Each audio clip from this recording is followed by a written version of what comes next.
Today, we step into one of the most heartbreaking chapters, the stories of American female baseball players whose lives ended far too soon. These were not peaceful endings.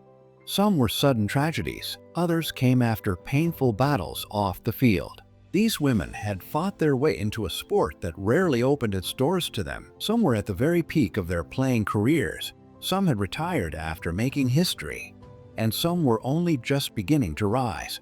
But all of them carried dreams, discipline, and courage bigger than the diamond itself.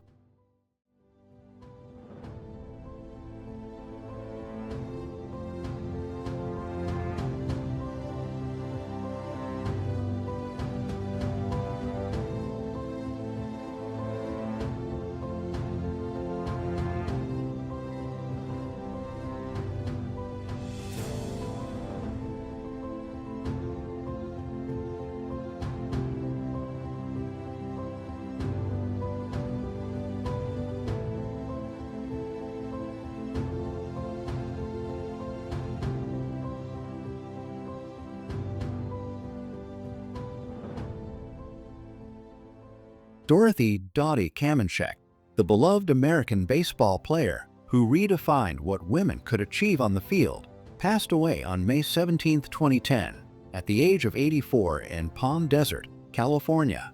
Her death, though reported as natural causes, came after years of declining health and several strokes that slowly weakened the once unbreakable athlete who had inspired so many. Friends and fellow players recalled how the vibrant and determined woman who had dazzled crowds with her speed and skill at first base spent her final years quietly at home, her body no longer able to match the fierce spirit that had carried her from a small-town softball field to national fame. Born on December 21, 1925, in Norwood, Ohio, Dorothy grew up playing ball with local teams, showing such natural talent that at just 17, she was spotted by a scout from the brand-new All-American Girls Professional Baseball League. She went to tryouts at Wrigley Field and earned her place with the Rockford Peaches, starting in the outfield but quickly becoming their star first baseman, forming one of the league's greatest double-play combinations with shortstop Snooky Harrell. Over a decade in the league, she became a 7-time All-Star, twice won the batting title, and struck out only 81 times in nearly 3,800 at-bats, numbers that drew the admiration of male pros, with former Yankee Wally Pipp calling her the finest first baseman he had ever seen. In 1950, a men's team even tried to sign her, but she turned them down, sensing it was for publicity, not respect.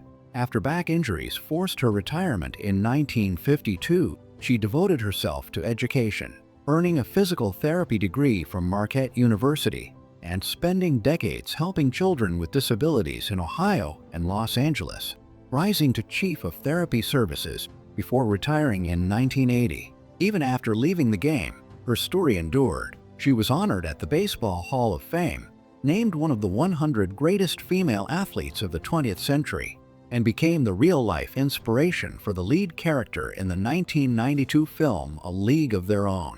Dorothy Kamenshek's journey from a teenager in Ohio to a record-breaking ballplayer and compassionate healer left behind not just statistics, but a living legacy of skill, courage, and quiet dignity that still inspires young women athletes today.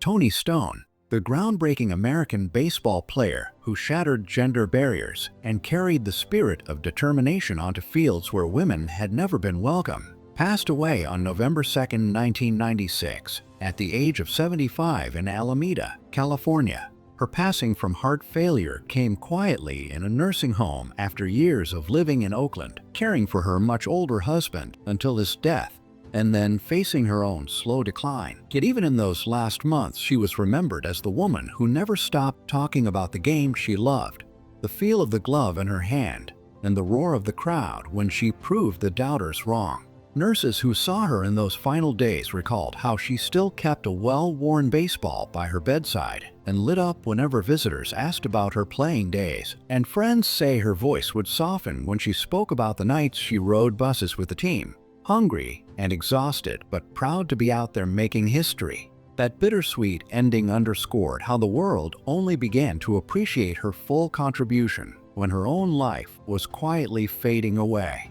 Born Marcenia L. Stone on July 17, 1921, in Bluefield, West Virginia, and raised from the age of 10 in St. Paul's Rondo neighborhood, she grew up a tomboy in a strict Catholic household, sneaking away from school to play ball with boys in vacant lots and teaching herself the rules from library books. By her teens, she was already playing with the barnstorming Twin City-colored Giants, and after moving to San Francisco during the war years, she reinvented herself as Toni Stone, taking odd jobs while chasing her dream and marrying Aurelius Pesia Alberga in 1950. Her fierce persistence led her through the San Francisco Sea Lions and the New Orleans Creoles before she made history in 1953 when she was signed to play second base for the Indianapolis Clowns of the Negro American League, replacing Hank Aaron and becoming the first woman ever to hold a regular spot on a men's professional team.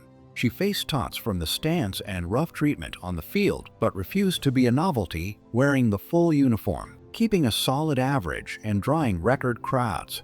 After one more season with the Kansas City Monarchs, she stepped away from professional ball, worked as a nurse in Oakland, and stayed involved with community baseball. Today her name is honored on a field in St. Paul, in Hall of Fame exhibits, and in books and plays about her life.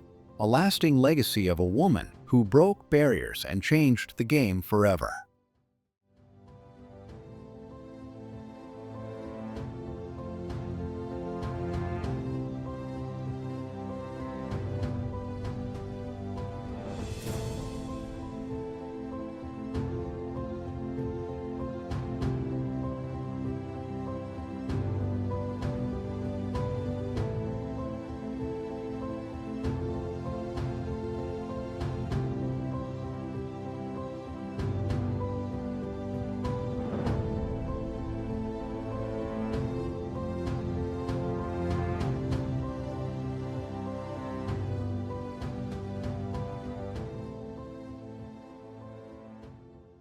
Mamie "Peanut" Johnson, the trailblazing American baseball player who broke barriers as the first female pitcher in the Negro Leagues and inspired generations with her courage and skill, passed away on December 18, 2017, at the age of 82 in Washington, D.C., after a life spent fighting to be seen in a sport that tried to shut her out. Her final months were marked by a series of heart problems that left her in and out of hospital. Friends say she kept her trademark smile even when her strength faded, keeping photographs, newspaper clippings, and a well-worn glove by her bedside as she told stories of the game to nurses and visitors. When she finally slipped away, former teammates, young players she had mentored, and baseball historians flooded papers and social media with tributes, calling her a pioneer who had opened a door that should never have been closed again.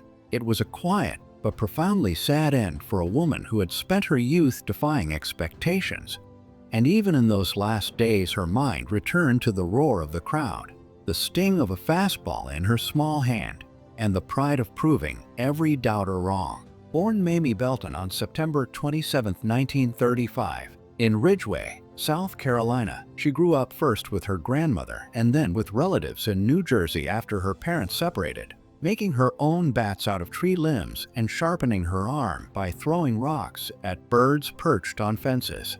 By the time she was a teenager, she had already broken into an all-white boys' team and helped win championships before moving to Washington, D.C. to live with her mother. At 17, she was denied even a tryout with the All-American Girls Professional Baseball League because of her race, But instead of giving up, she accepted an invitation to try out for the Indianapolis Clowns in 1953. Standing just 5'3" and weighing under 100 pounds, she earned the nickname Peanut after striking out a batter who mocked her size, and over 3 seasons built a 33-8 record with a mix of fastballs, sliders, screwballs, and a devastating curve perfected with tips from Satchel Paige, while batting 276 at the plate.